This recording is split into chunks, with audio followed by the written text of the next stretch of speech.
Marvel Rivals Ignite just concluded, and I highly recommend that you check out the grand finals match. One goes down on the side of Phi, as that was an early crisis now on a Finzi. Can they turn this again? That's a two-piece. Do I see a reset? I do! Crisis, back-to-back, is frying here with a Kraken impact. Nevic's gonna drop back with Strangling Prison, trying to one, but gets pulled right back. It's matched here by Saipei. Everyone pressing Q right now as the Itch Jeff goes under from Fade, and that gets burned from Dreedro and Sparker. Yeah, you can't live from that last damage into those walls. Meanwhile, Jorky kind of pummeling into Phi. Does he go down? Yes, he does. Surrounded Phi. We've seen these comps work before in dealing with Virtus Pro, but they have Phi going down first, which means they'll be able to set up an early portal play, so that could have been tactical out of them long term. Yeah, Rajaro cleaning up there with Trust Me, who's going to be on the Thor. I'm sure the Thor mains are getting stoked now. He's getting some play and looking clean at the current moment. You got a Thunders out there now as the Itch Jeff goes through. Does that one find success? It has Invis trying to get off map here. Fate is able to find one. Is going to try to make that 1v1 work, but Crisis with a three-piece. Crisis with a damage boost is going to continue to pop off. So just as we're talking about him, I mean, you have the Spider-Man coming out to try to stall. Can everybody get away from this ult? It looks like the answer is no! The English movement, the Daredevil inside. Do they have the support? The shield's coming through. Everybody peeling him off and off the map. They're about to go. Dreedro sets up for it. Sends off Naka. On the backside, the Invisible Woman is invisible, but it doesn't matter. The team, it does fall. Level 1 Crook eventually does too, and we move into the second phase after Fate. It gets staggered out. So many heroes, so many different compositions. I don't think triple support is the king of the game anymore. Compositions-wise, we've seen the game evolve like crazy. It's one of the things I've always said. I don't think Marvel Rivals is as solved as people want to say it is. There's some things that have been solved, but not everything. And the grand finals was a great testament to that statement, because my goodness, did we see teams pull out all sorts of heroes. And dare I say, a quick mention, the fact that Thor got played on both sides on one map was just crazy to me, because, you know, there's been so much rumors and talks about Thor being bad. Well, Thor is actually a very good hero now. Anyways, with that being said, today I'll be giving you my season 4.5 tier list. Please be sure to watch the entire thing, because context is always going to be important. And before I get started with the tier list, I want to put a preface that every hero can work, but it just is going to depend on their performance from the perspective of how consistent they can be in different circumstances. For example, against the dive comp, characters like The Thing and Penny are like S tier, right? But in situations where they're facing against poke-based compositions, these characters fall off really hard. So there's going to be a lot of factors that are going to be considered and all these different type of things. That is just the preface I want to put up before we get into the tier list. On your screen now will be showing you the tier list. I usually do these in a podcast-like format, so you can leave it running in the background while I tell you my hero placements. In my opinion, of course, it's just subjugated to my opinion, so don't take it overly seriously. It's for fun.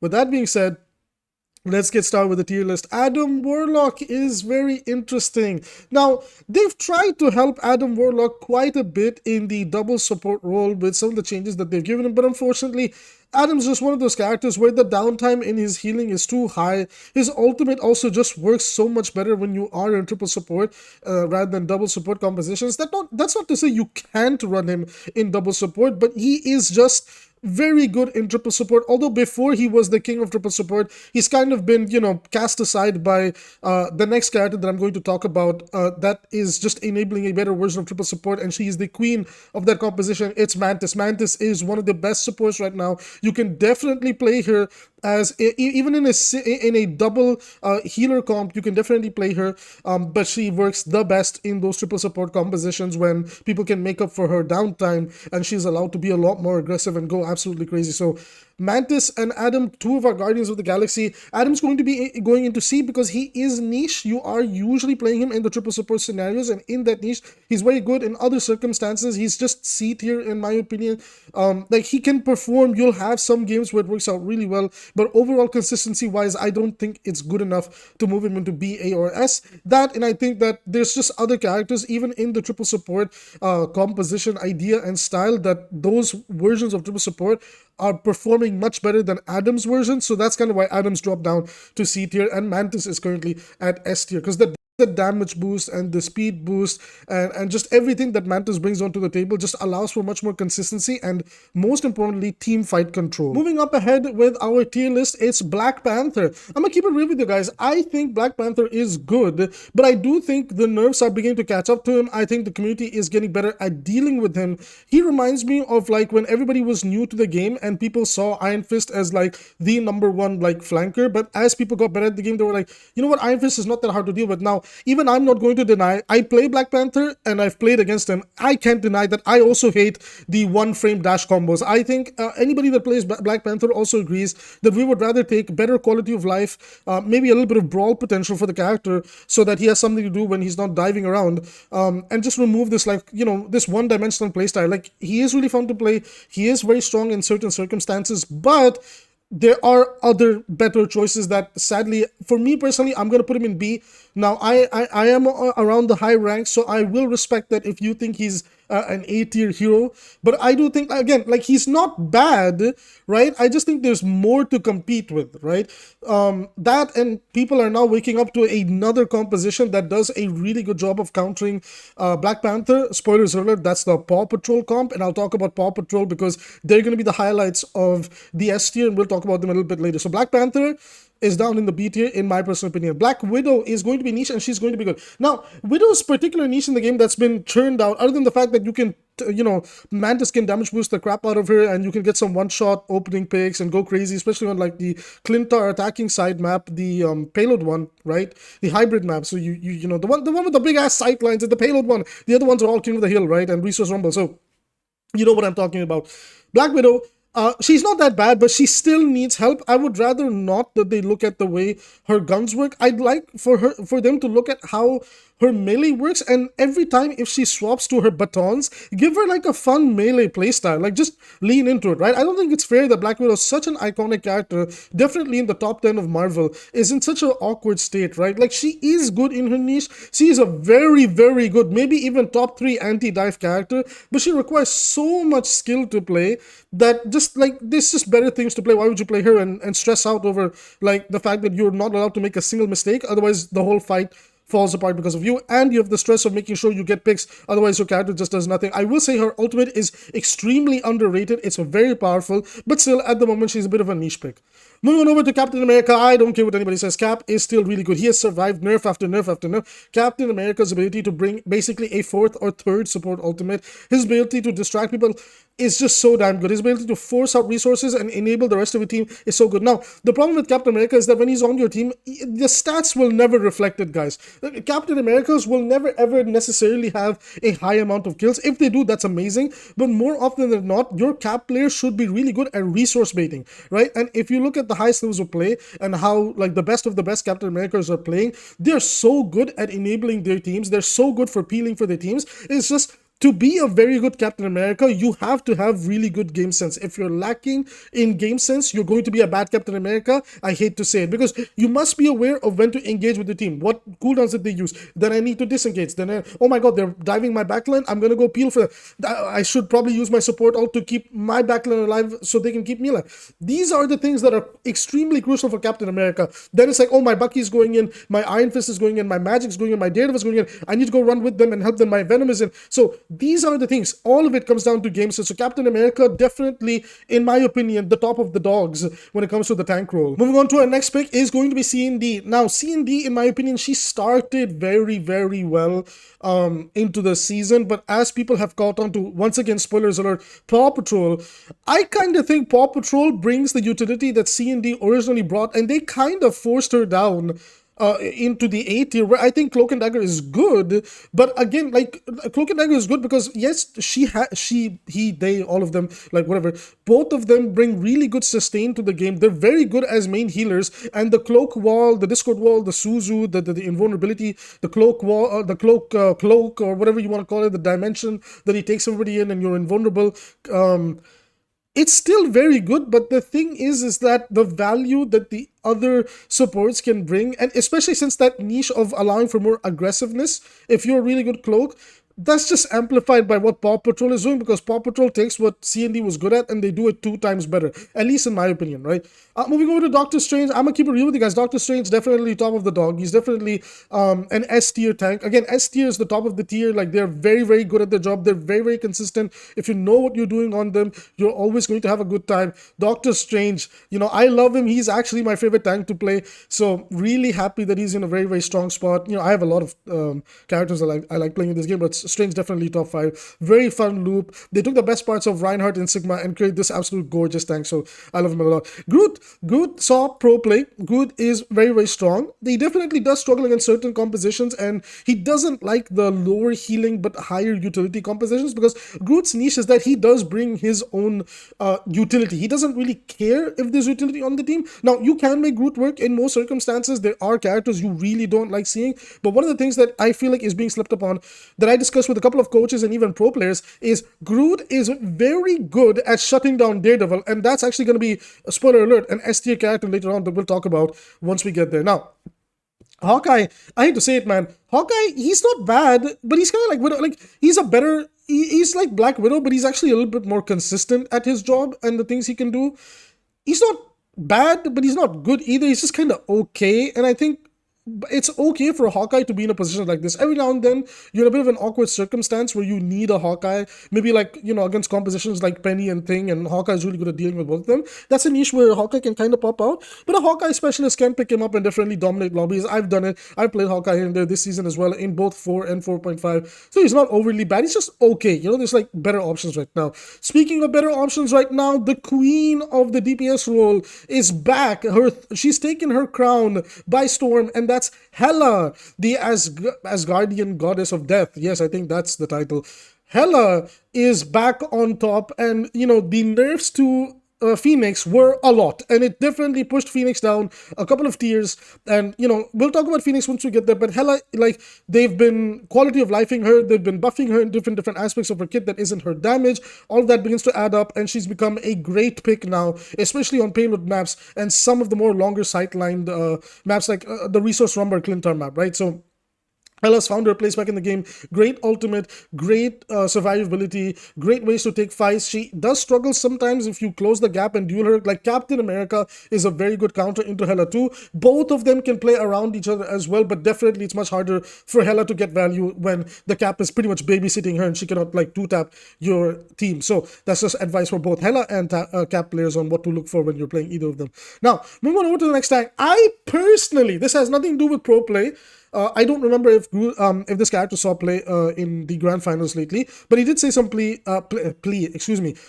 here and there, and that's actually Hulk. I think Hulk has been a slept upon tank for a while. I think he's been in ban meta for so long that now I have all these like Hulk specialists coming out the woodworks, and they're hard carrying their own games. I think if you want to play a tank that's so good at solo carrying the game, I think Hulk is one of the most long-term characters, investment characters that you can like learn and play into. He's very hard to play. He's not easy to play by any means. There's a lot of things you need to get good at on Hulk, but once you get there, you have an amazing impact in the game. Of course, there's things Hulk is weak to. Let's not pretend there isn't. He doesn't necessarily like poke comp, and he's very weak and vulnerable to a good Wolverine. But because Wolverine's in a little bit more of a weaker state and utility is the way to play the game, Hulk does a good job of basically also playing the same playstyle that Captain America can do, which is like baiting out resources, disengaging very quickly, and then re-engaging and playing much more aggressive. So Hulk actually gets to be a more aggressive playstyle compared to what Captain America can do. But because sustain is the name of the game, I will give it to Captain America for S, and why I've put Hulk in A, because Hulk brings a little bit more aggression with his ultimate and his overall kit. Captain America brings a little bit more peel potential, and we know, at least for now in the current meta, peel potential is way more better than the overall aggressiveness. And that's not to say that Hulk is bad, please don't misunderstand. Hulk is still very, very good. He's borderline almost S tier, but at the moment he is a little bit outclassed, right? Moving on over to Iron Fist. Okay, I love Iron Fist. He's basically become one of my top 3 mains in the DPS role. I have so much to say about this guy, okay? I don't like the direction they're taking him either.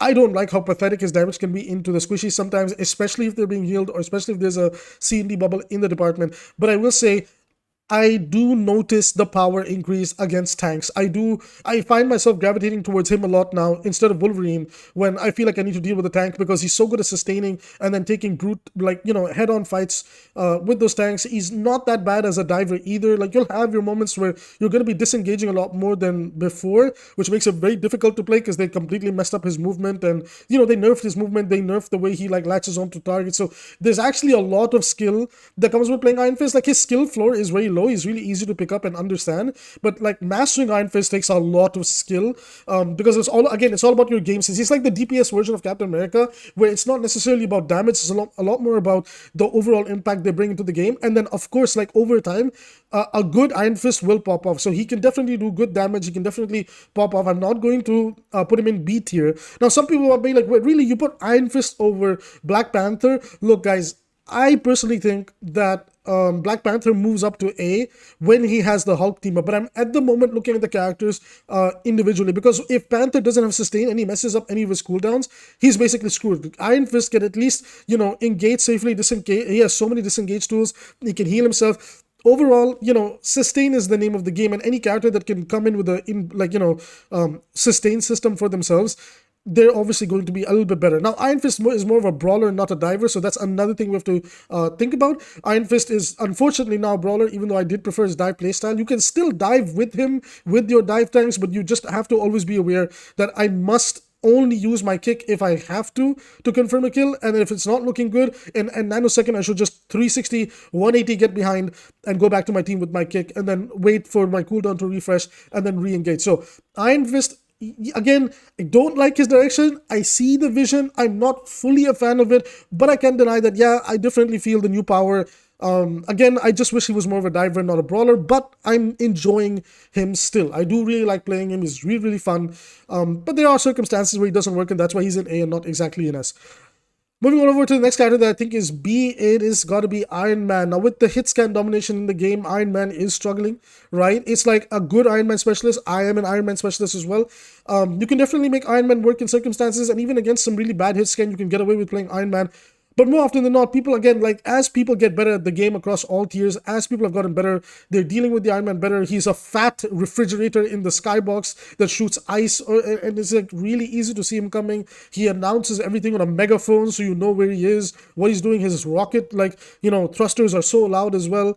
So Iron Man, I think he's okay. I do think he needs help. I definitely think he needs help. Maybe not in the damage department, but we should really consider looking at the overhealth they took away, especially since now hit scan and also like some of the more DPS-oriented supports are kind of the name of the game. So Iron Man, a personal favorite of mine, but sadly falling behind, right? Let's go. Oh, there we go. The king of the jungle, without a doubt. I can't believe I'm doing this.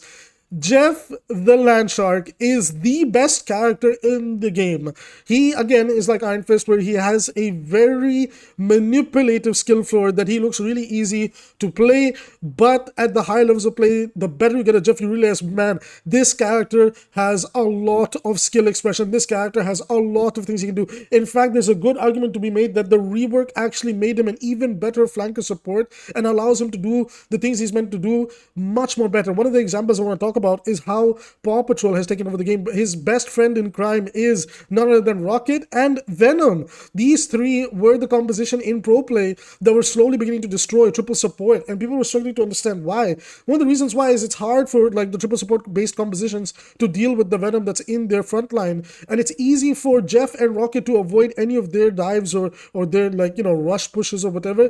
Allows for Rocket to off angle heal the tank, the Venom in this scenario, and the most important thing, it allows for Jeff to take an off angle as well on a different angle and start sniping with his left and right clicks, and man, those right clicks, they hurt, and you can actually cancel some people's momentum with it and get some environmental kills.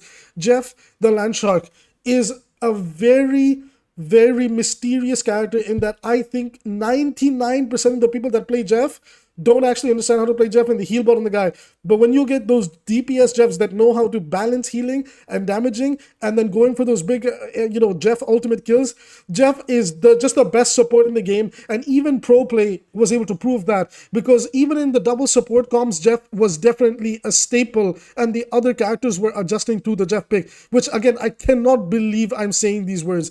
Jeff is the best support in the game right now, arguably the best character in the game right now because of his insane carry potential, but you do have to get good at him. It's not like, yes, you can play him at the skill floor and do your thing and go for those big ultimates, but there's so much depth with this little guy. He's just a silly goober, and he's doing really well in the meta right now. It's kind of interesting to see. He's good in triple support, good in double support, very interesting character. And please, guys, stop randomly spamming your bubbles in main and expecting it to work. Use your bubbles by getting close to a teammate and then giving them a bubble, especially if they're engaging. They will appreciate that speed boost and the heal boost they get out of it, and your other support will as well, right? So Jeff, again, very slept upon character, and a lot of people, 90% at least people, play this character wrong. So moving on to the next character, Loki. I ain't gonna lie, Loki needs help. Unfortunately, I'm gonna drop him down to niche bad. Yes, it's that bad. Loki is in a very bad spot. Look, guys, I've always loved Loki. He was the first support I picked up. I adored his high skill playstyle, but they nerfed and turned him into a heal bot, and then they nerfed his heal bot playstyle even more, and his entire kit has been guttered because of crystals, and they've not once properly adjusted the state of crystals. Please, like, first of all, remove the fact that the crystals healing can convert it into ult charge. That alone will be a big nerf. And number two, make it easier to destroy the crystals because they're way too good and way too tanky for the impact they can bring into a team fight, and then buff up the rest of his kit and allow him to go for those. I mean, you could still get away with the flank playstyle, even though they kind of nerfed it, but I just don't like it. I don't like that he's lost this much depth. They already nerfed the ultimate as well, so it's not that good pairing, like, you know, basically copying a Luna ultimate. But right now, his only niche, which is kind of a bad niche, which I can't believe I'm saying this again, it says he can only literally be played with Luna or C&D. Outside of that, you literally cannot play Loki right now. He's in a very, very rough spot. And even then, in those circumstances, he can be really awkward to play. Even in triple support, in my opinion, it's not worth to play him anymore. Like, yes, you can definitely make it work and win some games, but I think right now in his niche, he's kind of bad. Like, I think Adam is a better Loki right now in terms of teamfight sustainability, and arguably even damage in some circumstances. So that's just my personal opinion. You're more than welcome to disagree and have a healthy, respectful discussion in the comments and not throw tantrums like little kids. This is a video game at the end of the day, so let's be a little bit reasonable. These are just pixels that we all enjoy. Moving on over to Luna, man, I can't lie, Luna's really difficult to place because I kind of don't want to put Luna in S tier, especially with the dominance of Paw Patrol, and Luna comps were struggling against Paw Patrol because the point of Paw Patrol, Jeff, Rocket, the damage boost from his ultimate, Venom's a key component of Paw Patrol as well. At this point, he's a big animal too. The strength that they have is that they can play around the Luna ultimate, so I don't know if it's fair to put Luna Snow in S anymore, because I'm going to be real with you guys, I don't think Luna's S anymore. I really don't, guys. Even in ranked, I don't struggle into Luna as much as I used to. I think the utility supports are taking over the game, and I think it's just like people are so scared to experiment. We had a talk with a couple of coaches and a couple of, like, you know, content creators and pros, and I said this very boldly. I said, guys, I think people are just scared to experiment. And right now, one of the biggest experiments that's happening is we're watching triple support fade away, and we're watching Paw Patrol come in, even though people will swear that Rocket and Jeff are not that good, but they're actually pretty damn good. But for whatever it's worth, when it comes to the main healers, Luna is still very good, but I think Luna's outclassed by somebody else that I'll talk about a little bit later. Moving on over to Magic. Magic has got an amazing soft rework. She has a fun new team up with one of the best tanks in the game. She's very good in a brawl dive hybrid playstyle, and they've improved her poke as well. The Pierce is so good. She's still an A tier pick. She's always been an A tier pick for me, but she's really, really good and not that bad. Okay, my OCD is kicking in. Let me just reorganize everything by tank, DPS, and support. You guys, you know how it is with OCD or ADHD. I don't know which mental illness I have. I just know I'm kind of mentally ill because I cannot stand seeing like this stuff. And I also ship Magic and Iron Fist, so I kind of want to see them side by side together. With that being said, let's move on to the next characters. We got Magneto, the top of the dog, the tank himself, the homicidal maniac. Magneto is going to be at the S tier. I don't think I need to explain this one, and I think everybody has the common sense to understand why Mag is up here, so we're just going to move on to Moon Knight, who I actually think is a bit of a sleeper pick. I think Moon Knight is very, very good, and I think he's just like borderline inches away. Like, if his ult was a little bit better,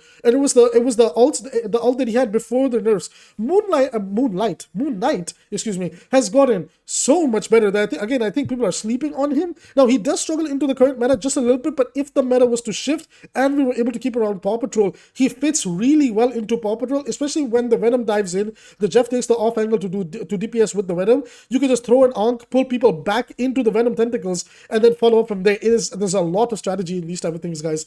And I think Moon Knight is just one of those characters that he's good. He's okay. You know, he's in the okay tier. Where it's like, you know, these guys are not bad. They're not good, but they're okay. You can make them work. You know, they're borderline almost really good, but they'll get there at some point with a few more buffs, or if the top dogs in ANS get a bit more nerfs. Speaking of the top dogs, one of the ones that has stood the test of time against this game has got to be Namor. Guys, I can't lie. I had to learn Namor. I will say he is fun to play. I do like Namor. I also like the character progression they've been doing lore-wise for this guy. He's a lot less of a dickhead now. But with that being said, Namor is one of the best DPS in the game. Again, I don't think I have to explain it. Last season he kind of dropped. At season 4 he was kind of like weird because he was just kind of struggling with certain things. But now he's kind of back. His new team up is okay. Like actually, I actually don't know if I want to put Namor in S. I don't hate his new team up. His new team up is really good. The Kraken, by the way. I'm not talking about the anti-heal. But the anti-heal is really damn good. No. Okay. Assuming that you're playing Hela and Namor and you have the anti-heal, he's an S tier character. Otherwise, he's an A tier character. But I did say that I'm not going to consider team ups that much, to be fair. So I will put him down in the A tier because he is good, but there's moments where you can definitely play around the Namor. Because like the new squids are not up permanently. Like you have to get a kill to trigger the new squids.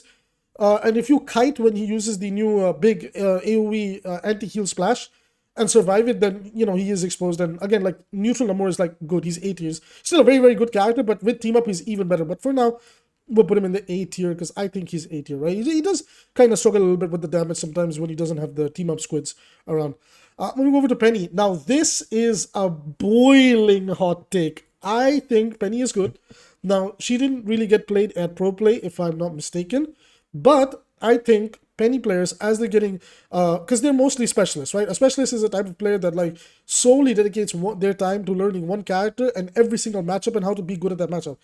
I think Penny and Rocket, especially since Rocket is a part of the meta, obviously Paw Patrol, Penny works really well in an anti-dive comp with Rocket and Jeff, and she enables one of the most degenerate compositions to play into, that you're forced to play Poke or Phoenix or something like that. And my goodness, like, when you are in the circumstances where Penny is with Paw Patrol, it's so oppressive to play into that, yes, you can deal with it, but again, if the Penny knows how to kite, re-engage, she has a good main tank by her side, she's a very difficult off-tank to deal with.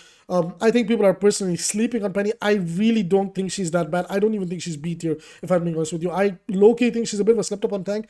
Does she need a bit more buffs to make her a little bit better? I agree. Is her ultimate a little bit underwhelming? I agree. Did they make some changes to make her a little bit better? Yes, I agree. So, Penny, for me personally, I think she's A tier. I think she's good. I might rattle some bones over here, but I'm willing to take that risk. I think she's a bit of a sleeper pick. I ain't gonna lie.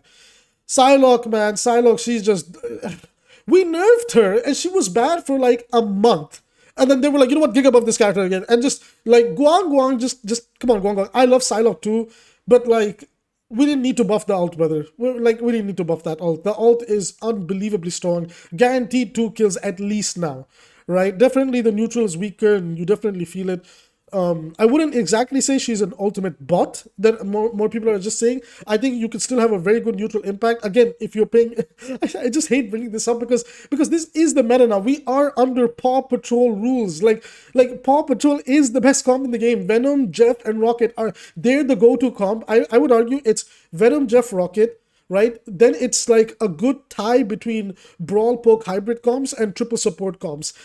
I just think like Paw Patrol is very, very, very damn strong, and I kind of think Jeff and Rocket are going to get nerfed, which they kind of need a little bit of down tuning, but it's still nice that the meta has evolved. Speaking of the king of the support role, joining him is his prince, or brother, or son, or I don't know who's the dad or the son anymore, but Rocket, one thing is for sure, is one of the best main healers in the game. Guys, one mistake all the Rocket players make is that they don't bounce the heal orb off the floor. Make sure to aim slightly closer to the floor, bounce the heal orb, because that's actually going to double the healing amount on anybody that's getting hit. So it registers the one heal hit when it's close to the target, then when it bounces again, it's like the heal reactivates and heals again. So a lot of Rocket rockets, the reason you're bad, the reason you're struggling to sustain your team and you're like, oh my god, my heal is not enough, it's because you're not bouncing the orbs, guys. Please bounce the orbs. Res Beacon, be smart with its positioning. Position it near the fight, but don't make it too obvious.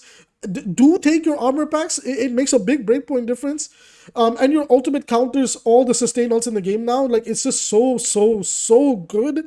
Rocket is so good. He does struggle a little bit into C&D. C&D is kind of a soft counter into Rocket, but you can very much play around him. And other counters as well, like Iron Man and things like that. But Rocket is definitely one of the best supports in the game. Arguably, like I said, the best supports in the game are definitely Jeff and Rocket. But yeah, I mean, it's just crazy. Like, the meta is evolving. It's beautiful to watch, guys. Wanda. I love Wanda. I think she's niche. I don't think she's that bad. I think I will put Wanda in okay, all right? Like, I've usually put her and Iron Man side by side. Because, honestly, Wanda and Iron Man, they fit this one particular playstyle. It's really hard to describe, but it's a very disruptor-focused playstyle, right? Iron Man is more of the frontline disruptor playstyle that if you can grab attention, focus people down, and cause like chaos, you're going to win. Wanda, you want to do that from a more flanker perspective. I will say one thing, guys. Wanda's primary fire is definitely easy to use, but the rest of her kit and her ultimate actually require a high amount of skill to use very, very well. So I think it's kind of unfair to look at people that play Wanda and say that they're playing a bit of a skillless hero, because, not gonna lie, the skillless hero is very hard to play and difficult to navigate. And even her, like, her E, her stun, the stun bubble that she puts out, the time stop, as I like to call it, using that actually requires a lot of skill and anticipation, because it's a very telegraphed ability. So some things to keep in mind. I think she's okay, but man, they're gonna giga buff her. They've been doing nothing but buffing Wanda. That neutral gameplay buff is coming very soon, because I think they want Wanda to enter at least A tier or be a part of the overall meta game, because SM A tier is basically the meta game, right? To some degree, across pro play, ranked, high and low tiers. These are the more stronger characters, right? The B, C, and D are kind of like, you can play them, you can win on them, you can even reach high ranks with them, but it's definitely going to be a lot tougher, because they're just in positions right now where they're either too vulnerable or their counters are too strong, etc., etc. So Wanda, B, has a lot of potential. I really like playing her. She's one of my favorite characters in Marvel as well, so of course I will try to play her and make her work, but yeah, she needs a little bit more help. Definitely gonna say she needs more help, but needs help in the neutral, doesn't need help in anything else, okay? I'm moving over to Spider-Man. I hate to say this, man, but Spider-Man really like why play Spider-Man? Like, I love Spider-Man. He is my number one main. He is the guy, you know. For a lot of us flanker players, Spider-Man is the go-to character. But right now there's a lot of characters that do what Spider-Man did, but way better, with more survivability, better ultimates, better mid-fight capabilities. Spider-Man, you can definitely play him, you can definitely make him work. I made him work in some Celestial games as well. But I can't lie, guys, man. Like, Peter is really struggling. We need to help this guy. Honestly, I get why he's as weak as he is, because the idea is that, well, he's the most mobile character in the game.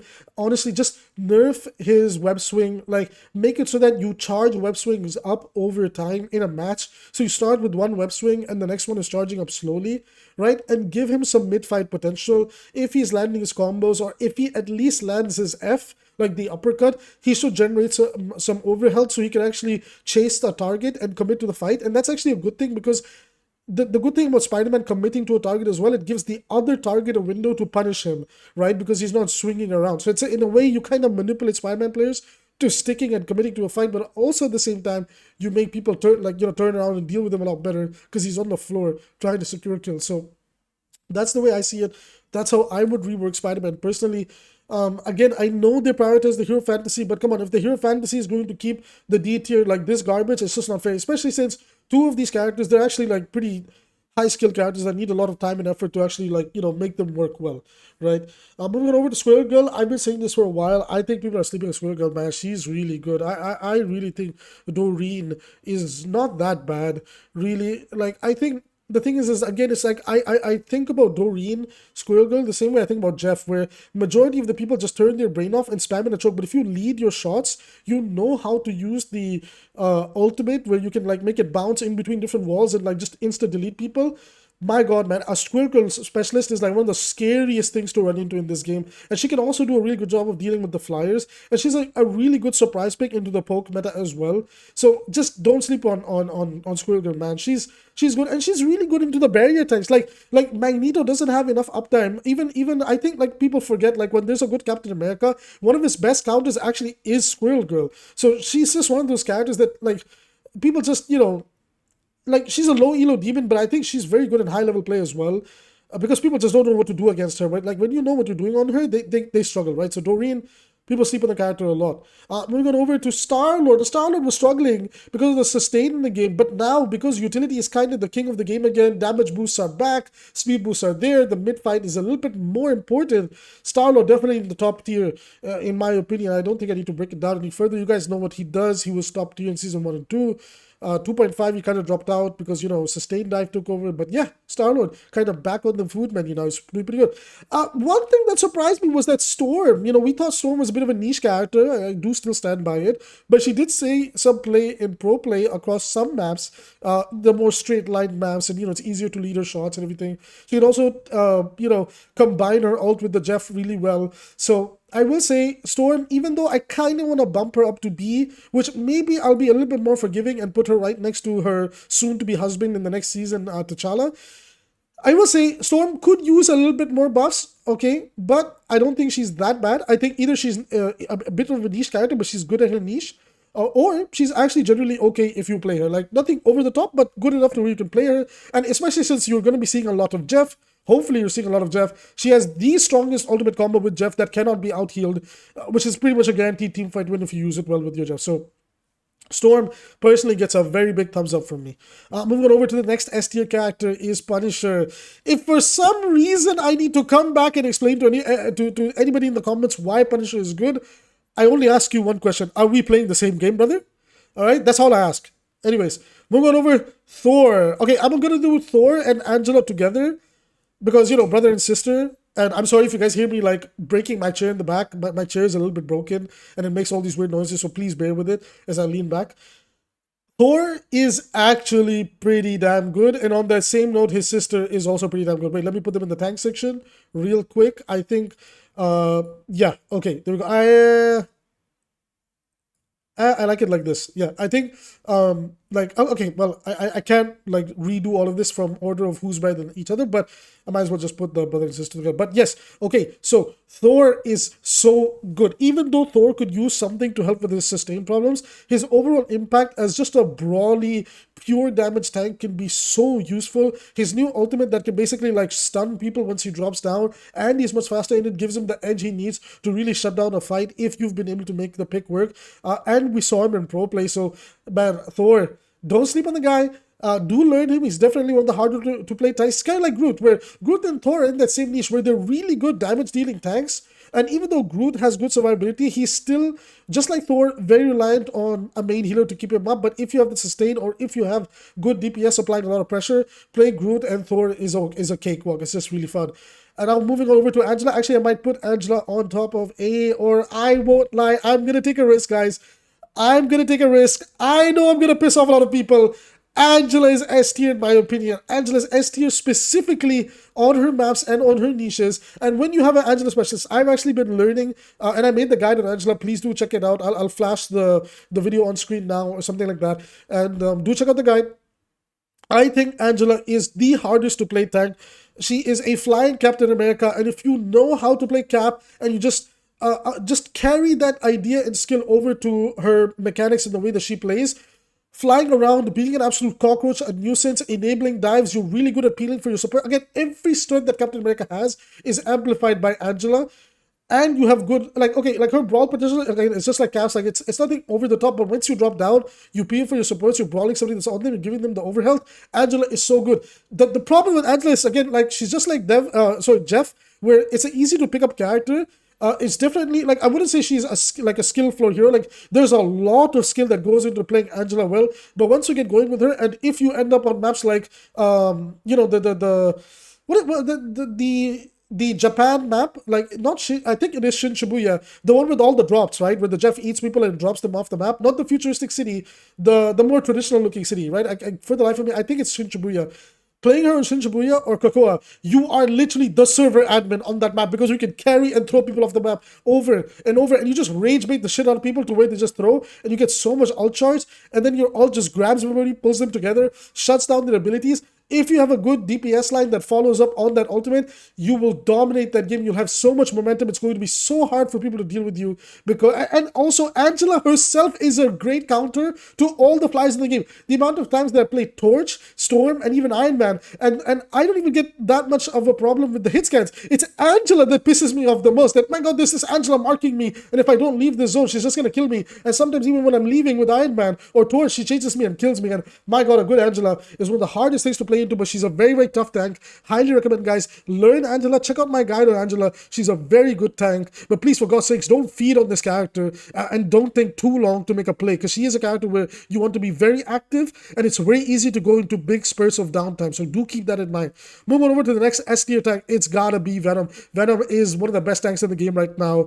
Arguably the best tank in the game right now. Anti-healing, great survivability, amazing ways to bait our resources. He's an upgraded version of Cap and Angela. Again, they all have their different niches, but Venom right now, he can brawl, he can dive, he can sustain, he can peel, he can do it all. Brings the team up with Jeff. What more do you want? Venom, top of the dogs, top of the jungle. It just is what it is, guys. Venom is very, very damn good right now, honestly, for the tank row. So do keep that. Is that the Venom Bays are enjoying their food right now. They're eating everything, you know, especially with that ult. We're going over to the next character, Bucky. He's definitely in the S tier. I love Bucky. He's a very fun projectile DPS. I love a lot of the projectile DPS. Even you, Namor, I love him too. And Bucky is one of my mains as well. But I do have to say that, yeah, he's top tier. I don't think I have to explain why. Bucky's been a part of the meta for a while. And unfortunately, Bucky to me is kind of a necessary evil sometimes. Like, not all the time, but we kind of do need Bucky, guys. Otherwise, this, like, the hyper dive characters and all the, like, you know, extreme rushy characters will just take over the game, man. You need a character like Bucky, right? He's a lot more fair and honest, and yeah, it can be annoying sometimes, but they've definitely nerfed, like, and, you know, held him back. They nerfed his ultimate and gave him a better neutral, so that's something to keep in mind. Now, moving on over to Wolverine. Guys, I'm gonna be real with you guys. I don't think Wolverine is that good. I think Wolverine, you know, he has his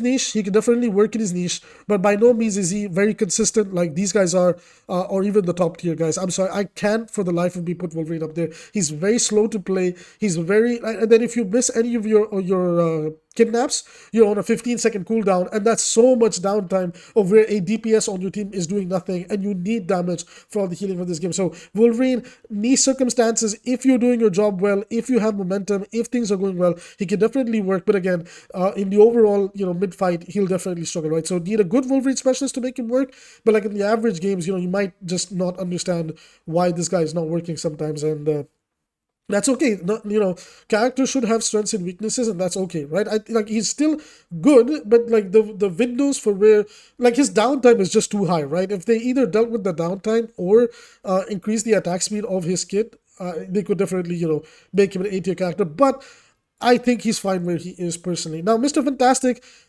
I know people are really, really, really bizarre with Reed, but I don't think I can put him in.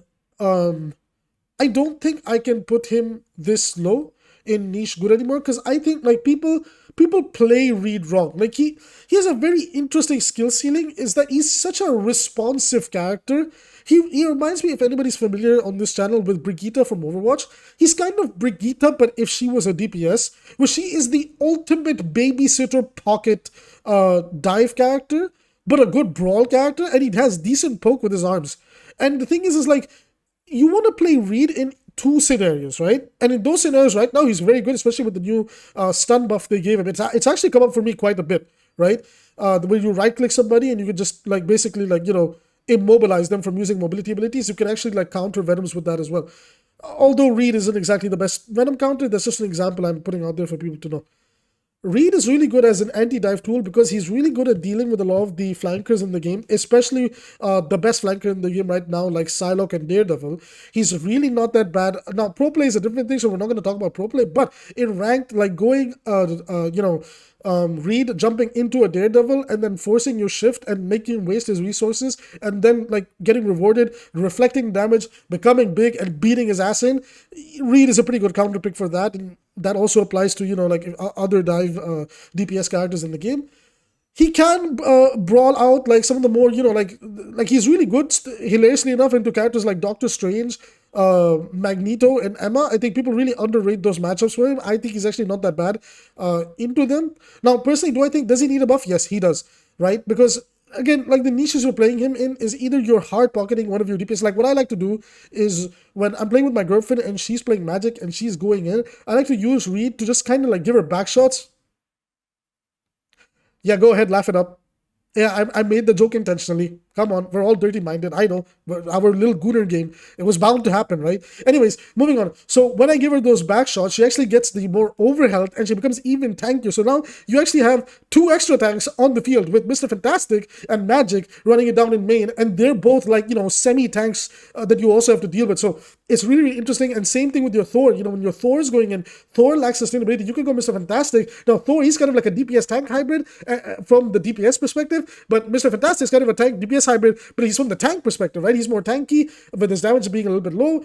But Thor, he's a tank who's actually like more damagey, but with sustain being low. So you can kind of like pocket your Thor, give him the back shots, get him in there, and you guys go in there and you blow your load all over the place together, right? So thumbs up, thumbs up. Do that with the Reed and you're gonna get some value, right? Moving over. Okay, so this to me is one of the best supports, at least in terms of main healing, is Susan. Right now, guys, you have to understand, it's more about support utility, right? And out of all the main healing supports like C&D, Luna, and Invis-Woman, right? Invisible Woman is the one that brings the most utility. She can pull, push, you can confirm kills, you can force a kill to happen, you can stun people with your shift, right? So like she's a great counter to Angela, who's a big part of the meta right now, as well, even in pro play. So Sue has a lot of impact, and new ultimate as well, slowing people down, locking them in place, is very damn good. So Susan Storm, Mrs. Invisible Woman herself, don't sleep on this character. She is the queen of the jungle in my opinion, and personally it's like, I really don't want to put Luna here, guys. I'm sorry. Like, I really want to push Luna down, but people will like get ultra rage baited by the tier list where they'd be like, "Why are you saying Luna is not the top dog anymore?" Guys, watch pro play. Luna is struggling. Like, you can play Luna, but she's not the top dog anymore. Okay, that's just my opinion. But yeah, let's keep it moving. Anyways, so our next pick is Human Torch. I ain't gonna lie, guys. They kind of got their torch really well. You could definitely play him and force him in ranked, but in pro play and high level play, he's kind of disappeared because again, Hela, Bucky, etc. So he's okay. You can make him work in some circumstances. You can play him as a good anti-dive tool to like set up a fire trap and you supports. When the enemy dive comes in, you just, summon the trap and then like burn them all and keep that fight going with the supports. Aside that, I kind of think Human Torch is sadly one of those characters we have to keep a little bit weak for the health of the game, because if he's not, then he's by far the best character in the game across the whole the roster, man. Like, his potential is just insane. So unfortunately, we might have to think of a soft rework for Human Torch to make him a little bit better, but for now, I think he's okay where he is. It's better if he just remains as a middle of the pack pick rather than anything above or bottom, right? The Thing. Yikes. What a fall off. Big yikes. I can't lie, guys. Big yikes. Really big fall off for The Thing. So the problem with The Thing is Poke is now stronger than ever before. And most of the time you're playing into Poke Brawl comps. Now, The Thing isn't bad into Brawl comps and he can deal with a certain amount of Poke. But if majority of the enemy comp is, let's say, something like Hela, Bucky, Doctor Strange, Magneto, bro, just go back and put the mag in the bag, bro. Just turn around and put the mag in the bag, swap it up. What are you doing? You're throwing on the Thing at that point. There's very niche circumstances where you could definitely play a hyper-aggressive, like, dive playstyle thing and go in with your Venom and, like, force yourself to work into these compositions. But that just doesn't happen anymore as much as it used to. I think The Thing needs a little bit help. It would be cool if they could do something like Overwatch where they give him a block ability where he, like, puts his hands up and he reduces his damage, so he can not only reduce damage for himself, but he can control his spacing. The problem with The Thing is that he can't control his spacing well, but once he's in that space, he's a really big threat. So that's what I would do to help The Thing, is give him like a Ramatra block to reduce damage for himself. Outside of that, I really like him. I think, again, he's one of those characters where they're brain deadly easy to play, but the depth in their kit is actually really high and people underestimate it. Still a good character, niche, good in that niche, but damn, he needs help, guys. I can't lie. But he needs help in the... Like, he's in the position that Thor was in, but at least Thor has mobility that's omnidirectional that he can control. The Thing is too reliant with his mobility on other pieces or on the chessboard, right? So, that's kind of why he's dropped off. Emma Frost, guys, blistering hot take. I don't think Emma's the queen of the jungle. She gets played a lot, even in pro play she gets played a lot. But I think Emma's new cooldowns, the downtime in her kit is so absurdly high that it's really pushed her back a notch, guys. Emma, I would really like if they did a power shift for Emma, if they could, like, honestly just nerf Chokeslam somehow and give her more power in the diamond form. It's such an iconic thing for Emma to go into diamond form. And I would like for her to be able to brawl more at the cost that, you know, you don't have Chokeslam. Like, if you're going to brawl form, you have like a 5-second cooldown until you can use the Chokeslam, but you have extended brawl, so you can like brawl it out a lot more. And then after the 5 seconds are up, then you get to look for a chokeslam. But it's so what I'm trying to do is I'm trying to remove the frustration from tank players that, oh, she can just diamond form, punish a tank, get a free kill, win a team fight. If she goes into diamond form and has the initial 5-second cooldown before the chokeslam comes up, you as a tank player or a DPS player or whatever can anticipate that there's a chokeslam coming and then dodge it and play around it rather than just, oh, she instantly punishes you because you did your job moving into her, right? So that's something to think about for Emma Frost, the White Queen. Moving over to the next character, Ultron. Holy fall off, bro. Like, Ultron's kind of poo-poo. Like, yeah, you can definitely play him in ranked. I don't think he's, like, that bad, but I definitely think he's the only support that's gone below to, like...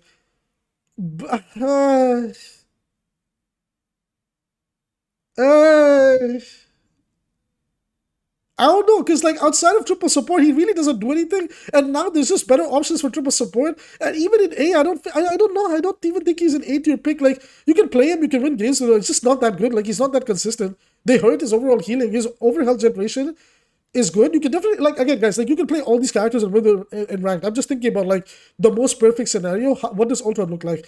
There's just better options now, especially since Mantis guy is back on the table, right? I don't know. I think if you have to play a triple support type of comp into a dive comp, Ultron's really good. So I might put him in A. In that scenario, he's pretty good. But I don't know. The rest of the game, Ultron's kind of poo-poo. I don't know. I kind of want to put him in okay. Because I kind of think they did him no favors with those nerfs, man. They made him super clunky to play. I don't know. I like Ultron. He's very simple. He's very easy. But I don't know. A or B, honestly. I low-key think he's not that strong. He's annoying, but... I mean, I'll give his triple support comp variant credit, and because of that, I'll put him in A. Okay? Same thing with like C&D's. Like, C&D is just borderline S tier right now. Okay? Phoenix. Yeah, Phoenix kind of dropped off hard. I don't even think I want to put her as an A tier character, but she is an A tier character now. But man, I think she's on the verge of being a B tier character. She's really not that good anymore. She's completely disappeared from the meta. Like, she saw some play in pro play for sure. And she does see play even like the average lobbies, and you know, you can make her work and pop off with all the damage moves. She does like the Paw Patrol comp, especially since she can self-heal as well. So Jean's a bit of an awkward spot, but yeah, like most of the time nowadays, like the agenda shifted. You kind of want Hela more often than not. And Jean is like, yeah, you can play Jean, you know, but she's definitely like, you'll feel the nerves and she's a lot weaker than where she was before. So yeah, I think A tier is fine for Jean. She's still a very good character. Blade. Okay, I think people are sleeping on Blade, but honestly, B for Blade still. Like, B for Blade still. I think Blade still needs a little bit more love. Personally, I think it's not his neutral that's bad, because they're doing really good in terms of addressing Blade's neutral, but the problem with Blade is that the anti-heal he inflicts on himself in his awakened state, the E, the vampire state, or whatever you want to call it, it's too high, guys. I think they made him too self-reliant. They should reduce that debuff and allow supports to help him out a little bit. And then I think Blade actually might skyrocket to A or even S tier. But right now, he's his own villain. He's literally his own villain right now. And that needs to be addressed, right? Now, with that being said, our final top tier DPS and character for the season is the newest addition. Daredevil, easy S tier pick. Funnily enough, you can play his dive playstyle, but his brawl playstyle, playing him a lot more slow and calculated, is also a very good way of playing this character and dominating the game. And man, he just does so much stuff. I have a Daredevil guide coming out very, very soon, maybe tomorrow, the day after, as this video goes up. So if you guys want more educational and fun Marvel Rivals content with positive vibes and a lot of interesting, discussion points, be sure to hit subscribe. Let's stay in touch on Twitter, which you can follow me on @AbbyAZK. And I talk about Rivals, Overwatch, I talk about a lot of games. I'm just a big gamer. With that being said, I will see you in the next video.